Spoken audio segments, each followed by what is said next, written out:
You're listening to Choose FI Radio. The blueprint for financial independence lives here.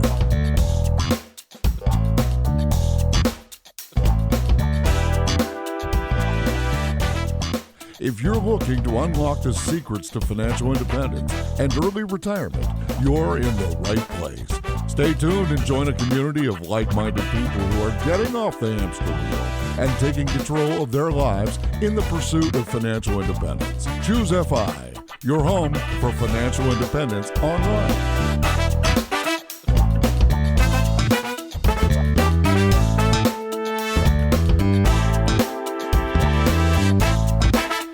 All right, guys, super excited to dive into this past week's episode and talk about our actionable takeaways. And honestly, we are teeing up this fantastic segment for you on how to get any job, because sometimes the jobs are just obvious. Do this, do that, do that. But what if it's a job you really want and the path to get that job is just not obviously clear? Like in my case, hey, I want to be a pharmacist. Well, I need to go to get my bachelor's degree, and then I need to get a doctorate in pharmacy, and then I can then apply for these positions and knock it down. It's pretty linear. It's long, it's expensive, but it's pretty linear. What if you wanted to get any job just because the idea of the job lit you up? How would you even approach it? And to help me with this, I have my co-host Brad here with me today. How you doing, buddy? Hey, Jonathan, I'm doing great. Yeah, what's going on by you? Well, aside from being super pumped to have this particular week's episode, one of the biggest things and my takeaway from the episode with Angela from Tread Lightly, Retire Early was talking about sleep. And you and her had this great dialogue at the end saying that how much you both value and need your sleep. And to be honest with you, Brad, in my own life, I had a story and it didn't make it into that particular episode, but it's so perfectly tied. My superpower is and has always been that I can sleep anytime, anywhere, and not in a narcoleptic type way. I just mean, like when people show that list of 12 things that you can do to improve your health, like the first one's usually, hey, make sure you're getting a full night's sleep. And I'm like, all right, man, check the box, moving on. What's the, that hasn't exactly taken me to to the next fitness level, but I'm sure it hasn't hurt. And I always have had a little bit of pride about my ability to get a fantastic night's sleep and simultaneously not been as empathetic or sympathetic for other people that are struggling with that same issue, just because I've just basically been able to take it for granted. And this is a long way of saying that over the past 2 months or past month or so, that has dramatically changed. And it is tied to my son's potty training. We talked about this on the show. As he's gotten a lot better at it, he has suddenly become very committed to the idea of letting us know anytime that he needs to go to the bathroom. And for that duration of midnight, or frankly, 10 p.m. to 6 a.m., that does not stop. So suddenly, for the first time in my life, and I realize that sounds a little bit selfish because there are other reasons that you should have to wake up, but for the first time in my life, I am waking up 4 to 5 times a night to take him to the bathroom. And to be honest with you, I'm angry about it. I'm so angry about it. And it's the first time I've ever had to deal with this. And I'm in my mid-30s now. Oh, wow. Well, I mean, good on you for not having to deal with it for that long. But so he's waking up 4 times a night and literally waking you up to go to the bathroom? It's tapering down just a little bit. Yeah, I mean, like I have no anchor for this. I have no basis for this. So when my wife proposed that we start potty training him at 21 months, I said, sure, why not? When I told you and a few other people, are like, wow, that's really early. I'm kind of glad. For a boy, yeah. I'm kind of glad I didn't know that because it's basically worked. I mean, I'd say he's 90% plus potty trained now, but he's so committed that anytime he has an urge, he wants to let us know and that he will wake up to do it. And yeah, man, I find myself waking up at midnight, 2 a.m., 4 a.m., 6 a.m. And by the time I'm just shell shocked, I realize my wife has gone through this whole process and I was helping her to some varying degree in the early days with her son, but I had basically taken that for granted, more or less, because she was doing a lot of the heavy lifting. Not the case now. The dad is fully on duty with this boy and his potty training adventures. That's funny. I have always been the opposite, right? I've always been a pretty poor sleeper, I feel like, or at least once I woke up in the middle of the night, I would almost invariably be up for the rest of the night. And then compound that with, I'm a pretty light sleeper, so I wake up fairly easily. So yeah, this has always been like a real source of stress for me. Even going at Camp Fi in Florida a couple years ago, where a couple of us literally slept in the conference room and I slept in a closet. Dude, the closets, it was more like you had found the catacombs. But yeah, I mean, I guess the funny thing was I got my own single, right? I had this this very large utility closet that I was able to drag a single mattress into, and it was great. It's amazing. You've been back to that camp, I think, 2 times since then, and that single event has become legendary for posterity.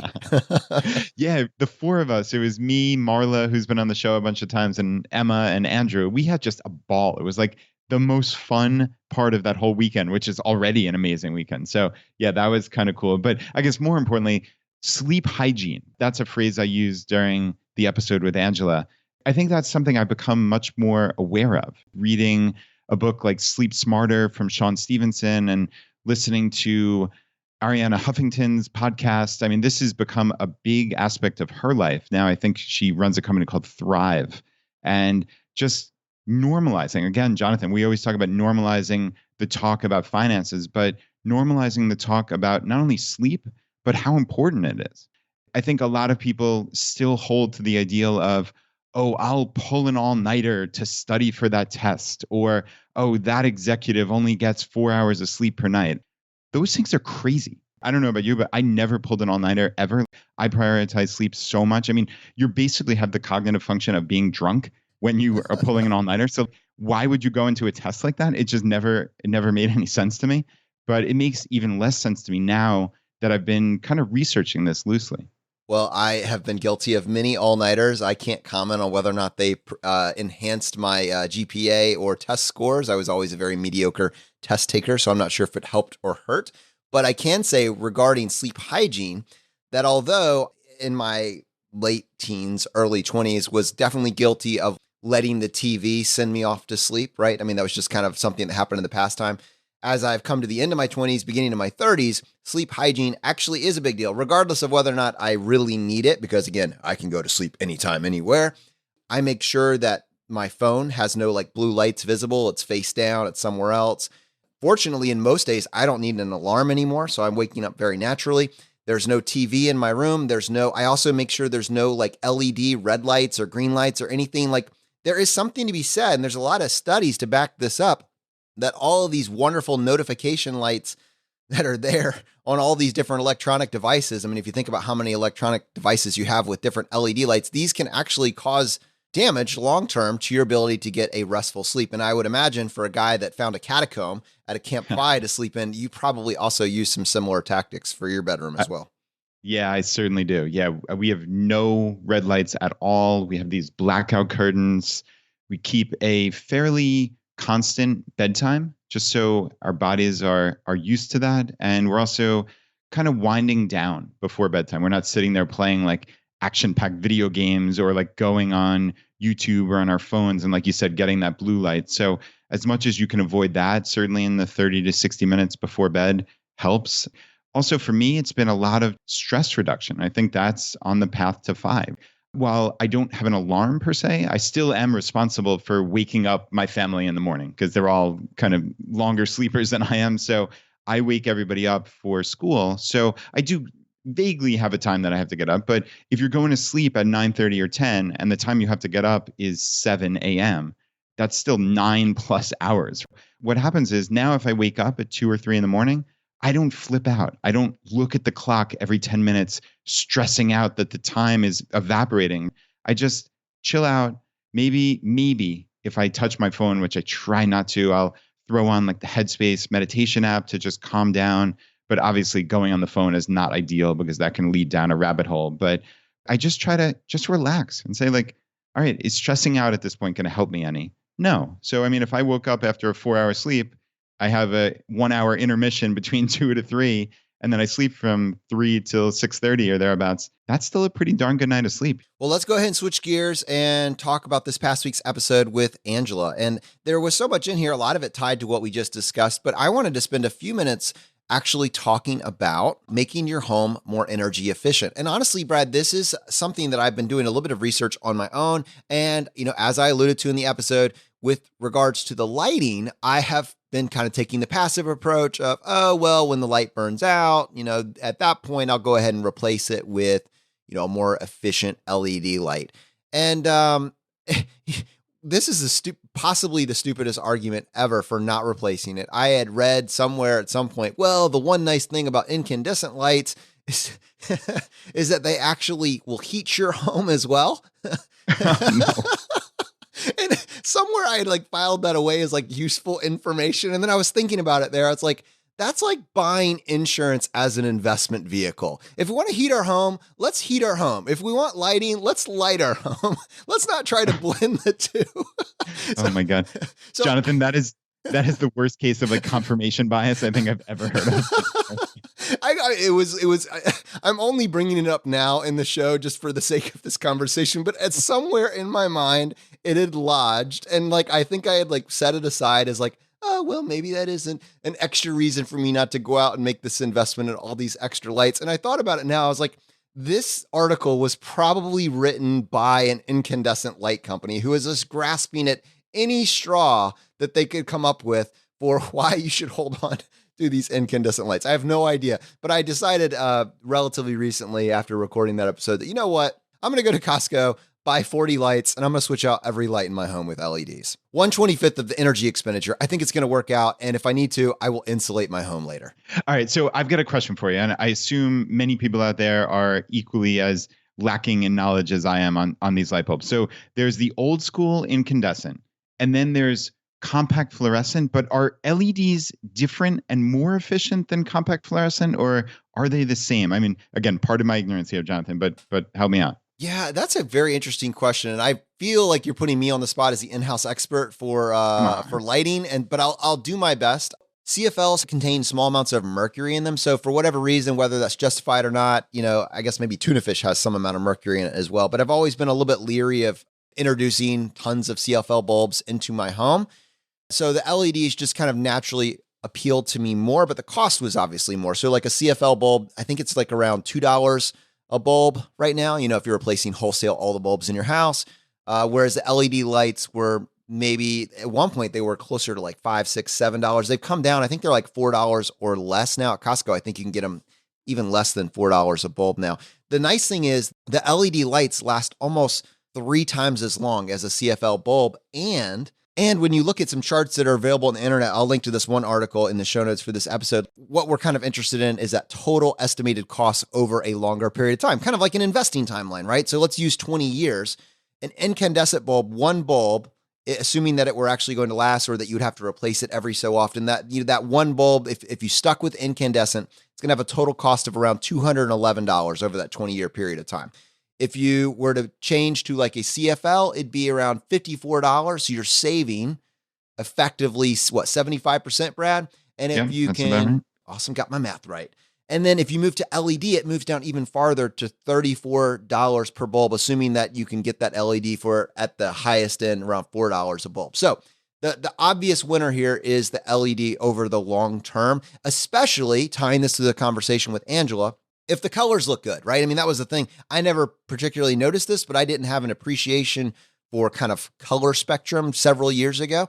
If the colors look just as good to the point where you can mix it in with your CFLs or incandescents and no one will even notice, then it becomes obvious. Every bulb that you change is going to save you around $170. You multiply that times 40, we're talking about serious money there. So, I just think all of that, now your house may not be quite as warm, but you probably also have less chance of that incandescent bulb starting a fire. So you got to find the right temperature.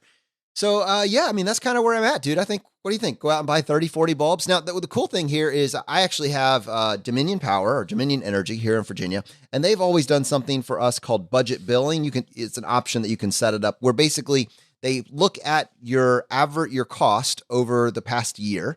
And, what's interesting about that is you'll have some really expensive months when you're running the heat or AC a lot. And then you have some other months where it's just, it's Virginia. We have 4 seasons. It's perfect outside. It's perfect inside. You don't really have to run anything. Those months cost a lot less.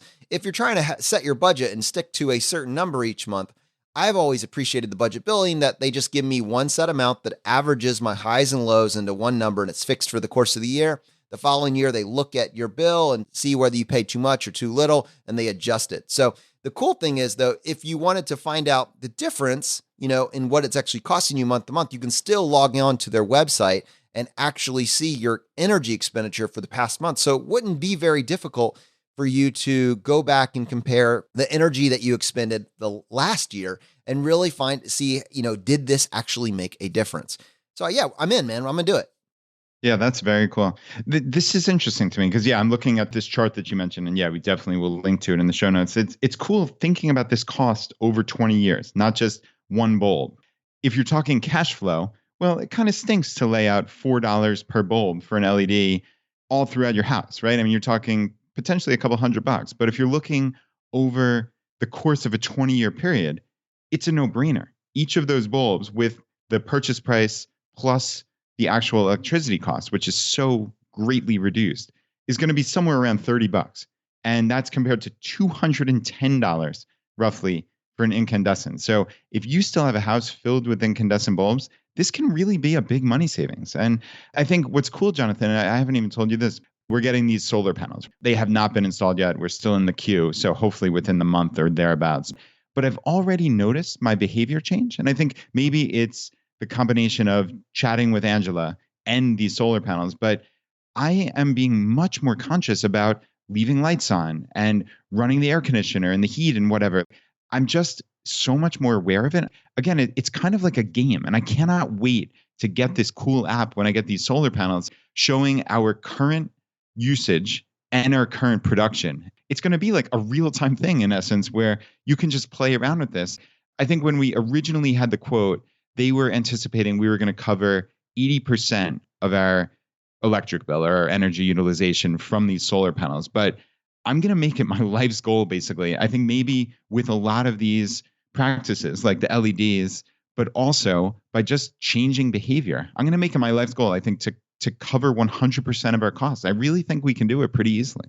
I love the challenges, and I love the fact that our community gets involved in these challenges as well. In fact, just to tie a quick thread, we were talking this like about a week ago about how cool would it be if you could get your tax bill, right? What you are expecting to pay versus what you actually paid. If you could keep that under, what did we say, like $100? Yep. That would be just kind of the 5 bar. If you could do that, you are a tax ninja. And Tinker in our Facebook group actually posted this past week that he was able to get his tax bill, like what he expected versus what he actually paid, $0. Now, I'm not sure if that was federal and state, but at the federal level for sure, like he totally crushed it. Said it's the first time that he's pulled that off in his entire tax filing history.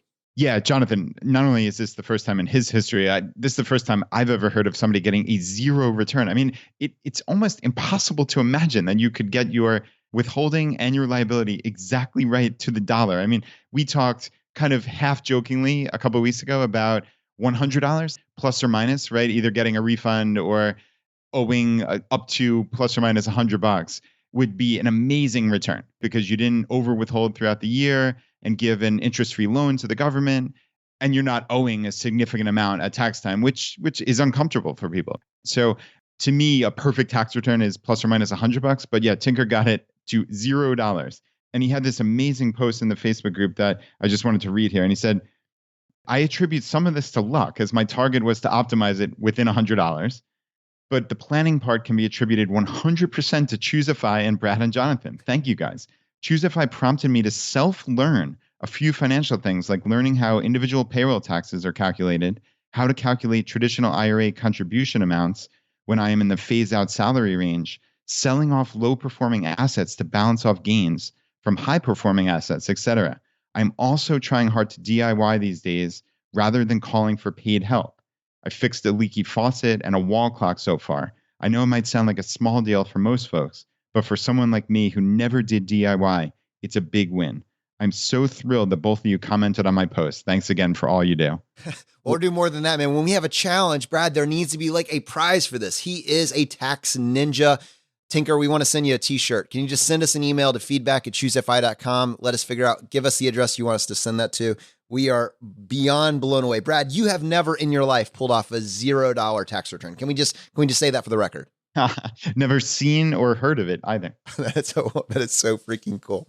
All right, let's take a few more minutes. I wanted to talk just a second. Angela created, in the early days, she created this Women of the Fire movement, and she set the preface for that was an article that a well-known blogger had written talking about their favorite blogs. And in that article that they had written with the bunch of people listed. There was one female blogger on that list. And when they prompted him, they asked him, is there anybody else that you're familiar with? Is there anyone else that you like? He could only think of one other. And Angela said, well, that's silly. I can think of at least 30. And she went ahead and made that list. Yeah. And Jonathan, people from all over the place started sending her other blogs. There are hundreds now. And this is now the most comprehensive list of female fire bloggers anywhere. So, I mean, it's a marvelous resource. Yeah, absolutely, Brad. And to our audience, we want to make sure that this gets absolutely as much exposure as possible. So we're putting a link to Angela's article, The Women of the Fire Movement. That is going to be linked up in the show notes for today's episode. Definitely check that out when you get a chance. All right, Brad. Now, I thought what we could do for the second half of this show is talk a little bit about how to get any job. Now tie this, the thread here is with Angela, one of the things was, well, you can either do what you love or you can make money, but you can't have both. Now, I get, obviously, that's not true, but I think a lot of us do assume that. We kind of believe that we're either going to have to make a choice between our passion or our paycheck. Ooh, that feels like a title.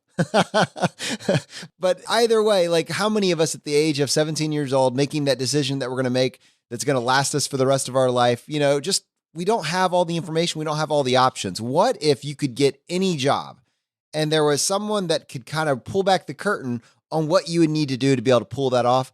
So to set up this conversation, I was talking with Chris Hutchins, who, if you remember, we actually featured him on our show. It's episode 71. His company, Grove, which you can find at hellogrove.com, has a financial planning company, which is a really, really cool model. Definitely listen to that episode. But because of that, I was following up with him and I was talking with him at FinCon this past year. And as part of that conversation, I was talking to him about the process because he's a CEO of a company. I was talking to him about the process of getting a job with an organization, like his. And I said, so let's say I wanted to get a job with your company. What would I do? Would I go in and I would fill out the application? He hard stopped me, Brad. He hard stopped me and said, look, Jonathan, is there anything that you could do to tell an employer that you care less about the job than fill out the application form on their website for the job? I said, wait, I don't understand what's going on right now. And so he walked me through what it would actually look like to get any job, right? That's the name for this, how to get any job. And by the end of it, my whole world was like realigned and I saw the Matrix and I was just like, whoa, you guys are playing at a different level. And while I don't know if this is going to be the frame for everybody in every single scenario, I think it's such a valuable conversation that I knew we needed to have Chris back on the show and have him share with our audience that framework. And so, Chris, with that, welcome back to the show, man. Yeah, it's good to be here. Good to hear from you guys again. Well, it took me a total of 12 months to convince you to come back on, but we're so excited that you're here. First of all, how are things going with Grove? What's going on in your world, man? It's great. I remember last time I recorded from home because I didn't have a quiet space at the office. And now we've got, almost 30 people working here and 4 phone booths that I can go pick from to do a call in. So things are going really well. So wait, Chris, are you actually in like a soundproof phone booth right now? Is that where you're calling in from? Yeah, we have 4 soundproof phone booths with, light ventilation and lighting and power and everything. It's pretty cool. We need to turn back on our video chat feed so I can now explore this phone booth a little bit more closely. You're like Superman in there. Exactly. So let's talk about this conversation that we had at FinCon. I said to you, how do I apply to come work for Grove? Where do I go to fill out the application? Your feedback to me was, if you really wanted the job, why would you fill out the application? Like, how do those two go together? I still barely understand. Yeah, so I think when I was starting to, cut my teeth in tech, I came out to San Francisco. I was like, I want to get a job. And I didn't really have a huge set of marketable skills. I wasn't an engineer or designer. And so I really needed to kind of prove myself in some way, shape, or form. Lots of people are out there. I'm just going to apply for every job. And I assume that everyone's applying for every job. I think one time I applied for a job at Google and I got a rejection email for the job in like less than 15 minutes. And I was like, okay, so this is not the path. I even later, once I ended up working at Google, found the person that sent it, was like, was this automated? And then she was like, no, I just popped up, looked at your resume, you weren't a fit, goodbye. And I was like, there's surely no way that an employer can get a full picture of me and decide whether they want to hire me in that short of a time frame. And so I was like, there's got to be another way. So I made a short list of companies that I was like, these are the companies that I really want to work with or work for. And, I thought, what do I care about? What are the problems I want to solve? I just went all in on one company first. This company, Simple Geo. I was really excited about their mission. I was really excited about what they did. Had a lot of respect for the founders. And I was like, okay, so first it was like, what's every path I have to the founders? I made a presentation that was like a 20-minute PowerPoint about why I thought I would be, a huge value add to the company. I found someone I knew that was one of their investors, and I got them to convince the founders to let me give them a presentation. And so I pitched them like, a 20-minute presentation with slides why they should hire me. And they did. So here we are. Like, that was my first job in tech. I kind of went all out and tried to get everyone I know to send notes and references and tell people how awesome I was so that, they would even consider me for a job that they didn't even have yet. Let's go back and let's kind of parse that down. So there were multiple things there you did that were incredible. One of them was identify a company that you can really get excited about and then pin down actually why that is. You should be able to define that and then look for essentially what I felt like I heard you say was, what are their challenges? What are their struggles? Is that something that I can help with? That kind of helped you create the frame. But regardless of doing all that research, one of the things that really stood out to me is you needed to identify a path to the founder. Could you explore that a little bit further? Yeah. So if you break it down, now that I'm on this side of the table, it's like there is nothing I want more than to hire someone who's like wildly passionate about what we're doing, right? Working at a startup's hard. Early in your career, almost all things you're learning how to do. So that's hard. If you have the excitement about what you're doing, I am, as the hiring manager, way more convinced that you'll be able to get through whatever roadblocks you have if you're super passionate about what we're doing as a company. Seeing that is almost like, wow, we've got to figure out a way to make this work. There's a guy on our team named Arthur who we hired who sent me a presentation similar to the one I had sent to Simple Geo and was like, here's all the stuff I could do. I love what you're doing. And he just hammered me for 6 months. He was like, I gave this presentation at work about financial wellness. Here it is. Here's an article that's awesome. You should read it. And eventually we finally had a role that made sense for Arthur. And he was the first person I called. And I was like, Arthur, we have this role. You have to come in and interview. I actually think you were talking about Arthur when we were talking at FinCon sometime last year. It's like, I don't have space for this guy. So let's work through Arthur's journey if we can do that for just a moment. So day one, he sends you an email. Give us some sense of what that first email looks like. And do you reply? Because what's Arthur's path to the founder, right? Yeah. So a cold email, I think. Almost every email is out there, right? Like if you can't find an email of someone somehow, you're doing it wrong. Like it's going to be tough for you to get that job. So he just sent an email and he's like, Grove looks awesome. I'm reaching out because Grove looks awesome. I really align with the mission of making financial advice more accessible and valuable. I'm also super passionate about anything that comes to financial optimization. Are you up for a quick call?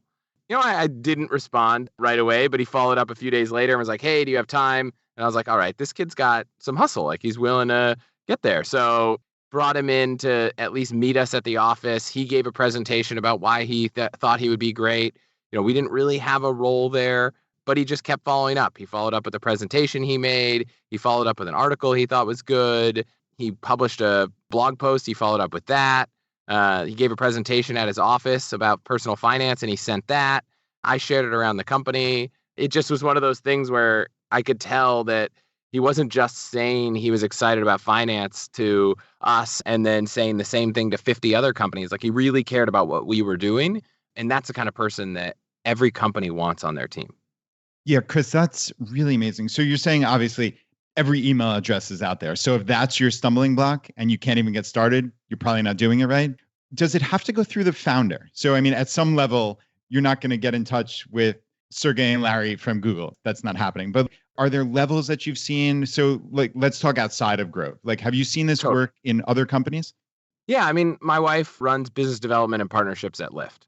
If you wanted to work on her team, the worst possible route to get to her is to try to get in front of, Logan or John, the two founders, is not the right path. They have so much going on and they're probably so disconnected from hiring on the BD team that that's definitely not the right path. So, I always say if you're trying to find a job, try to figure out who the hiring manager or decision maker is on that team and go there, maybe even one level higher, right? So it might be the person running BD or running the business, unit that reports to.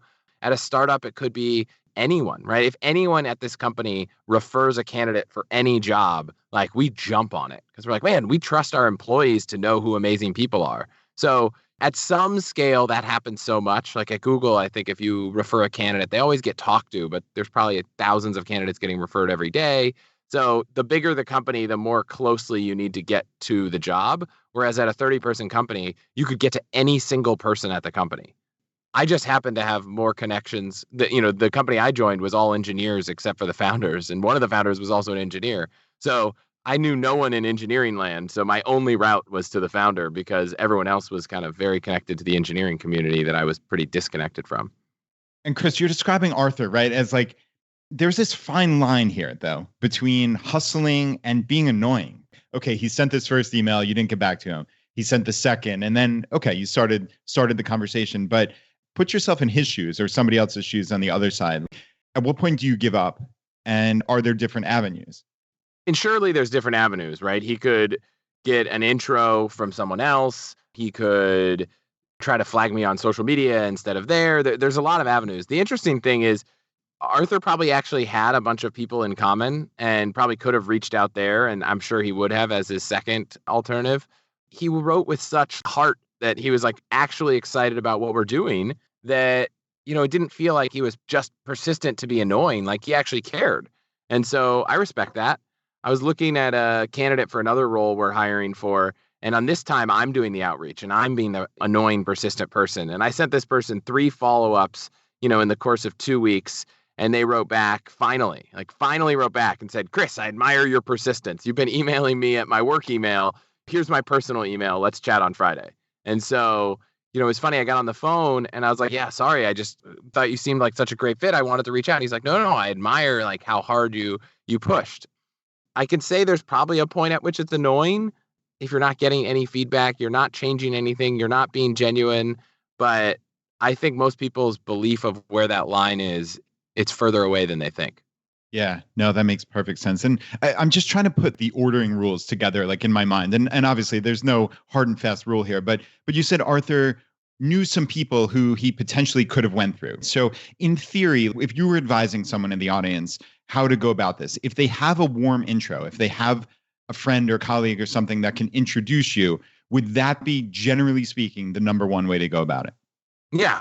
I'm going to respond to an email from my friend or my investor faster than I'm going to respond to an email from, a random person. So definitely. But when I think about this from our perspective, when I'm trying to work on a partnership, there's only so many favors I want to throw in on, hey, can you introduce me to this person? Can you introduce me to this person? So I've over time started saying, you know what? Why don't I just try to reach out myself? And if I don't hear from someone, then I'll have a friend do it.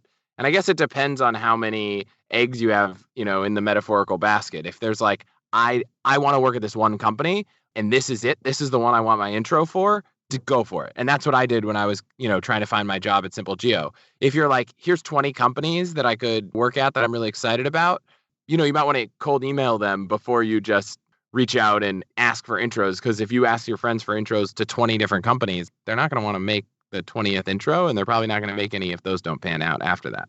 Yeah, I have a couple follow-up questions related to positioning yourself. So from a resume perspective, from a soft skills versus hard skills perspective, and also like your degree. So all these are kind of bundling together. What is the story you tell yourself about yourself, and how are you presenting that to your employer? Is the person with the MBA always the one that's going to get the job? Like, how does someone that maybe doesn't have that degree but thinks they're a good fit, how do they navigate this? So I can't speak to other industries, but I couldn't tell you what more than half the people at my company's degree is in, nor I guess I know the handful of people who have an MBA, so maybe that's fair, but I definitely didn't hire them because they had the MBA. I would say it's like a net neutral thing. It doesn't add anything. It maybe doesn't take anything away. So for me, the MBA doesn't matter. What your degree was in doesn't matter.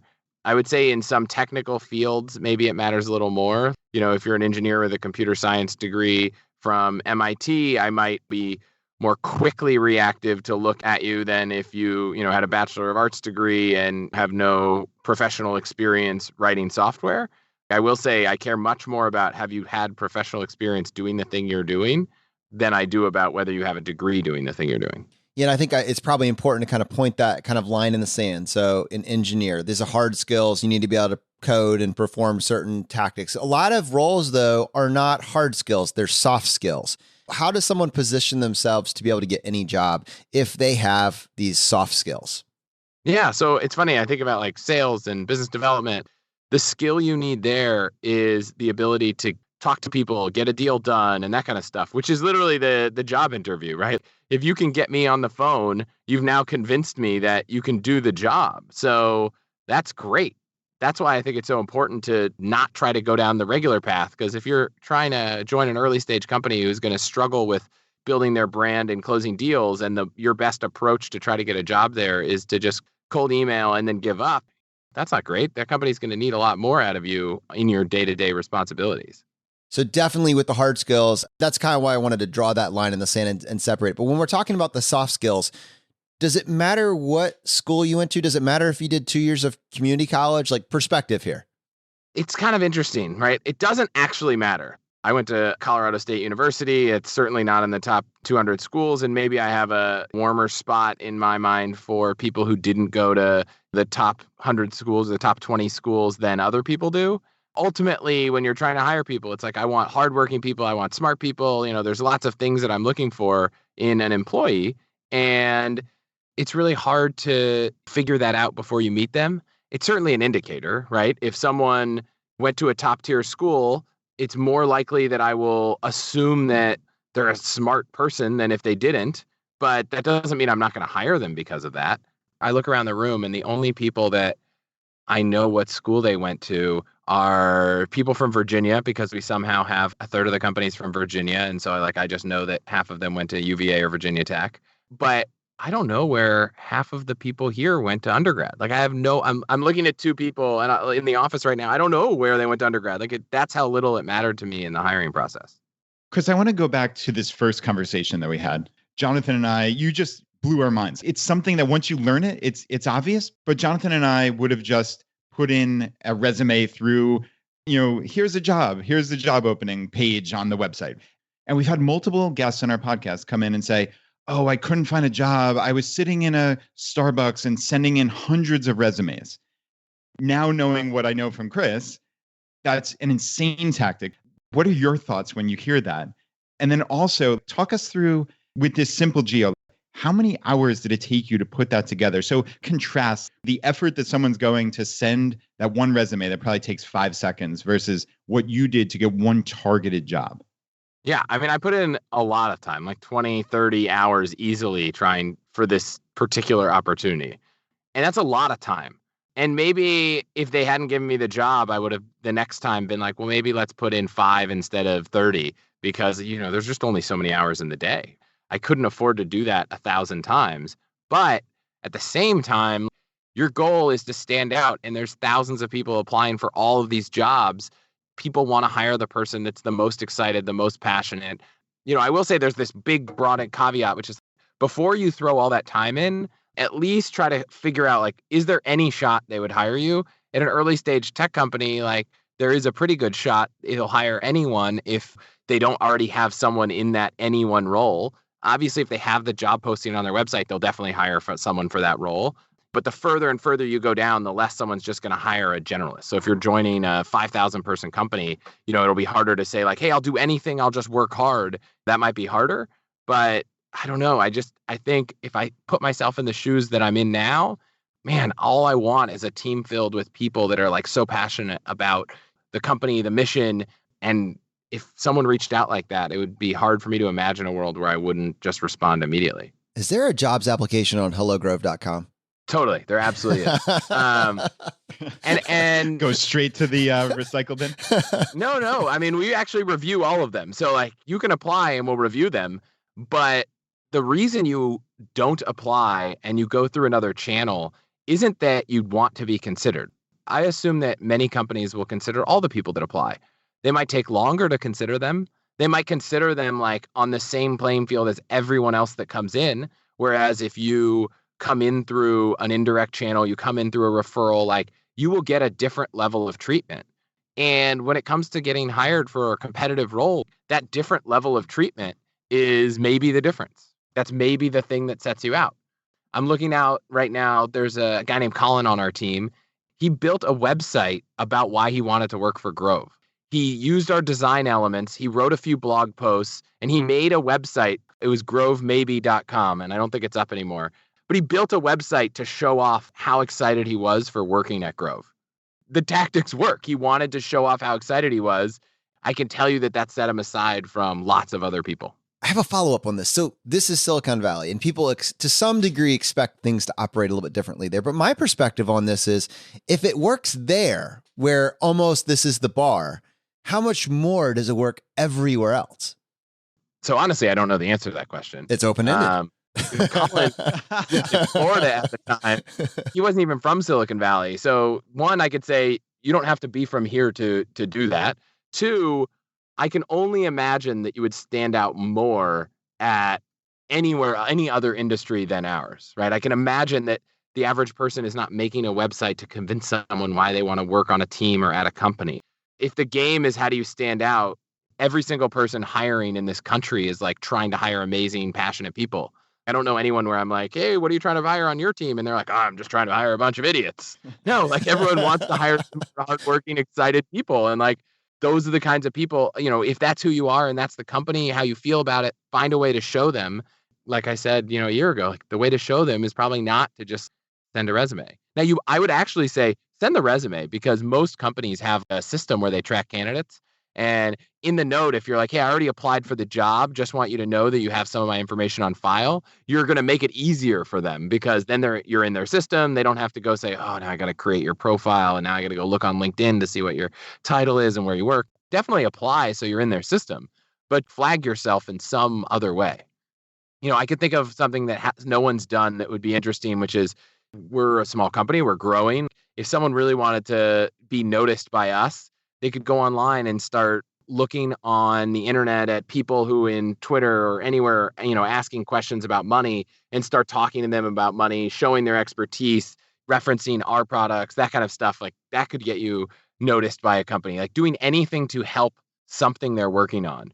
If you came to them with a partnership opportunity, I'd be like, okay, so you're already doing the job. Like you've proved that you could do this job I'm trying to hire for before we've even hired you. That would be amazing. It's like, find some way to add value and someone will respond. Yeah, Chris, that's super cool. So adding value, and what you said before is probably the perfect summary of this. Your goal is to stand out. And frankly, Jonathan and I were the idiots that you were describing there. We would have just gone down the standard path, because until you know this stuff, maybe it's not that obvious. I guess if I had put some thought into getting a new job, I would have said, okay, this probably isn't the optimal path, but it's the standard path. That's what everybody does. That's what a lot of us think, right? Because we just don't know any better. But then when we hear someone like you who's had this experience come on and say, hey guys, there's a better way, you can brainstorm and come up with these better ways. And I'm curious, obviously Arthur sent you some emails and Colin created this website. Like, have you seen any other just interesting examples? Even off the top of your head, Chris, I know I'm kind of sandbagging you here, but like that other people might say like, okay, maybe I could do that too. Yeah. So if a company's hiring a lot of people, so we're hiring lots of financial planners. If someone came in, and this has actually happened in the past, someone came in and said, look, I know you guys are hiring more than one person, so I'd love to be considered, but I also know a lot of other people. So here's 2 other people you should be interviewing. I'm like, wow, this person not only can do this job, but they can help us grow the company. That would be amazing. If someone were to know that one of the goals right now is to grow faster, they could make an introduction to a potential partner. They could make an introduction to a potential customer. That would be super valuable. I can think of another candidate, and she went out and listened to every podcast interview I'd ever been on, so that she just felt like when she was writing an email, when we were talking, when she was presenting, when she was everything, like she just had a layer of context about me and the company that I was really shocked that wow, that was really high. He had a level of context on me and the company and what we were thinking and how I thought about the company, how I talked about the company, that most people didn't have. And it might not have directly given her a leg up in the way that I would know, in that she did mention she'd listen to the podcast, but she didn't come out and every time say, I heard you say this. But I have no doubt that when she was talking about things about Grove that were exciting, when she was talking about the role and why it'd be exciting, she totally leaned on knowledge that she got from listening to your podcast, to other podcasts I've been on, that brought her more context than she would have gotten from the internet. And like to parse that, essentially she was speaking with your voice, right? Your passion came through. She understood what your vision was, what you were trying to accomplish. And then she was essentially able to replicate and portray that to other people. That's actually a very, very interesting point in that for this person that's doing research and is trying to connect with the founders, if they're in a role like yours and they have done public appearances, they've done guest spots, a lot of that passion, that vision actually comes through because you're not trying to hide it, you're trying to spread it. To be able to then represent that is a key differentiating factor from someone that has an application. Yeah, absolutely. She actually went one step beyond what most people have access to, and she'd had friends in the venture capital community. And so she was able to get a copy of one of our fundraising decks and came in and was like, these are the things I know you're focused on and how I can add value to them. And I was like, I don't know if I should be upset that someone's sharing our fundraising deck or be like excited that you were resourceful enough to get a hold of it.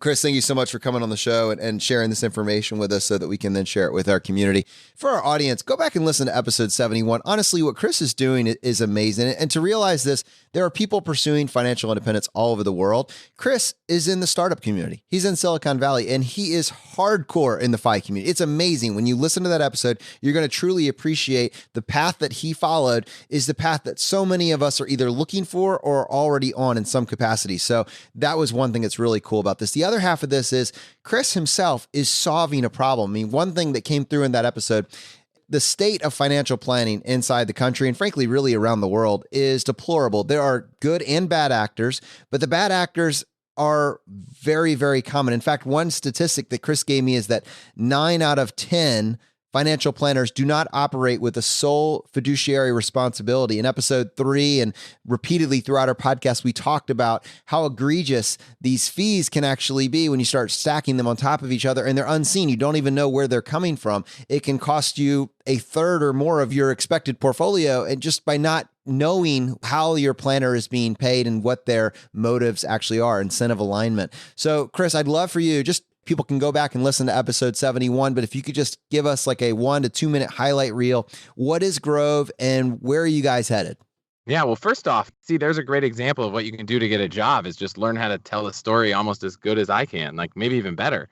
Yeah, so if you're interested, I've been a long time nerdy FI person also, and what I realized is that some people will get on the train and figure it out themselves and some people won't. And those people still need to, achieve financial independence in their own way. And that might not be retiring early. That might not be by the craziest amount of saving, but they need help. And so we started a company where we can pair you with financial planners to help you figure out what to do. And that's kind of it. Check it out. hellogrove.com. Yeah, I don't need to sell it too much more because I know this community gets it. Awesome, man. Thanks so much for coming on the show today. Of course. Thank you for having me.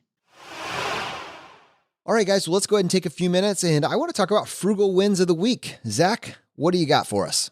All right, Jonathan, we got a couple this week. The first one is from Bethany.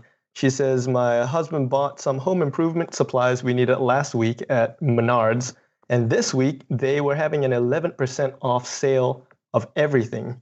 I called and asked the staff if they could price match and found out that they had a rebate adjustment form at the customer service desk that will let us get 11% off last week's purchase. Bethany, that is awesome. Congratulations. And Brad, I think we actually got a second frugal win of the week this week. What do you got for us, man? Yeah, this was a cool one. This is from Felix. Frugal win of the week. I replaced the dead battery on my 2010 Kindle 3G. So he has this Amazon Kindle from 2010, and it only cost $16. Hope to get another decade out of it. And that's awesome. Because a brand new Kindle, what, Jonathan, is going to cost you easily $60 to $100. So to get another, hopefully, decade out of this thing for $16, that's a big win. That's amazing. And I wonder if he replaced it himself. Does it sound like he actually replaced it himself, went in there and switched that thing out? That was my impression. I'm kind of fishing through the comments here. I don't see anything. Sounds like he's like a YouTube ninja too, man. So there's like multiple aspects. You get a DIY win and a frugal win of the week. All right, Jonathan, wanted to give a massive shout out to Jody. She is now debt free. Oh, Jody, congratulations. Tell us her story. So she just paid off a car, and in 15 months, she said she's paid off $180,000 in debt. And she said, thank you, Brad and Jonathan, for helping her along the way. Dude, I feel like we need like a sound effect right here. Like we need something. This deserves some form of a celebration. Can you whip us up a sound effect? Yeah, I'll definitely make that happen for next week. Awesome. Jody, huge congratulations. And I'm so excited for what that means for your future. Your financial freedom clock has begun. All right, next I wanted to highlight a comment from Jenny about sustainable fashion. Yeah, Jonathan, take it away.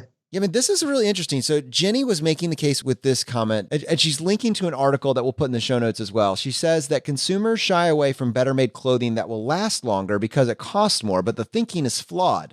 Better-made clothing can actually be cheaper in the long run. Because we have to wear something different every day, we think it can't be expensive, she says. So we buy more cheap clothing that isn't really high quality, that uses a lot of natural resources to produce, and then we end up throwing it out. And, I haven't quite digested that, but I had a thought that runs parallel to it is how often are we window shopping or browsing around or going to, whatever location, whatever shopping venue that we go to, and suddenly something catches our eye because it's on sale, because it's a deal, because it's 25% off or 30% off, maybe it's 40% off. And suddenly something that we didn't know we needed becomes something that we have to have because it's 40% off. And the logic here, and Brad, I'd love your thoughts on this. It's incredibly flawed because it's not 40% off, it's 60% on. Yeah, no, that's a great way of putting it. And yeah, there's so many people who walk around patting themselves on the back about, oh, wow, I'm such a great shopper. I always get these good deals.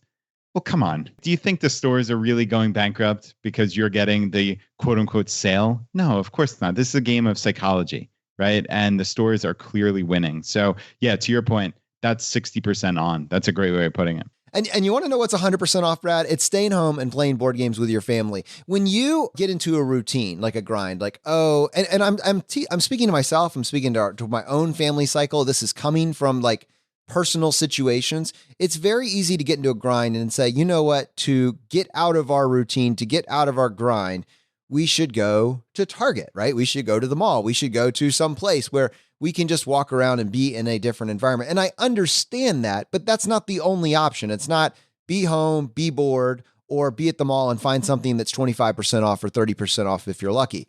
There are a million other options if you expose yourself to that. And the benefits can far exceed just the 25% off that you're getting. Be more creative. Actually spend that quality time with your family. Go find something adventurous to do in your city. There are so many frugal alternatives that truly are 100% savings. Don't trade that in for 25% off something you don't need or didn't even know existed.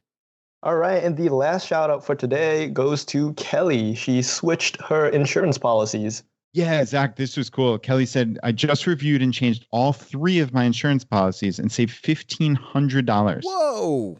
It was a job, but well worth the savings. That's really cool. That is something that our community should slowly be doing. I like to think you do this post every Friday. What is the one thing you did this week? What if our community made it a challenge for themselves over the next 52 weeks, over the remainder of 2019, to take the inspiration, the different things that they've heard other people do on this show, and take something that just seems manageable, take something that seems achievable. Maybe it's a small challenge, but just stack it and do it once a week. Maybe just this week you start by freshening up your auto insurance policy quotes, just seeing what else is out there and seeing if there's a better rate. You might be surprised how much that 10 minutes that you spend checking to see if you can get a better rate, how much that saves you over the next couple of years. And you know what? That's a small thing. But then the week after that, why don't we check another aspect? Just slowly implement something else, constantly be willing to just challenge yourself to push it that one extra little bit. And let's just see how far the aggregation of marginal gains actually takes you over the next year. All right, my friends. Well, unfortunately, that's going to bring this episode to a close. Now, as you know, we like to finish every episode by doing a drawing for a copy of a book that we have found useful. And there's 3 books that we offer. The first is J.L. Collins' book, The Simple Path to Wealth. The second is Dominic Cortuccio's book, Design Your Future. And the third book from Vincent Puglisi, Freelance to Freedom.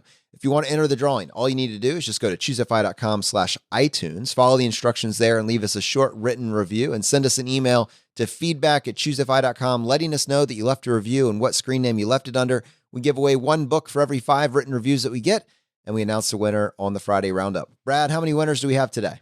All right, Jonathan, we have 1 winner today, and the winner is Beatrice. And she said, it changed my future. I discovered the Choosify podcast and community almost 1 year ago, and since then, my life has completely changed.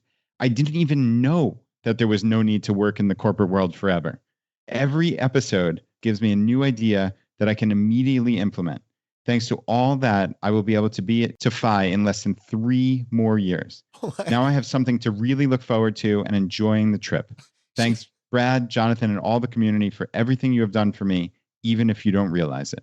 She's going to be at FI in less than 3 years, and prior to this, she thought she was going to have to work forever. Those two can exist side by side, and all we're trying to do is just slowly help bridge that gap. All right, my friends, the fire is spreading. We'll see you next time as we continue to go down the road less traveled. You've been listening to Choose FI Radio Podcast, where we help middle-class America build wealth, one life hack at a time.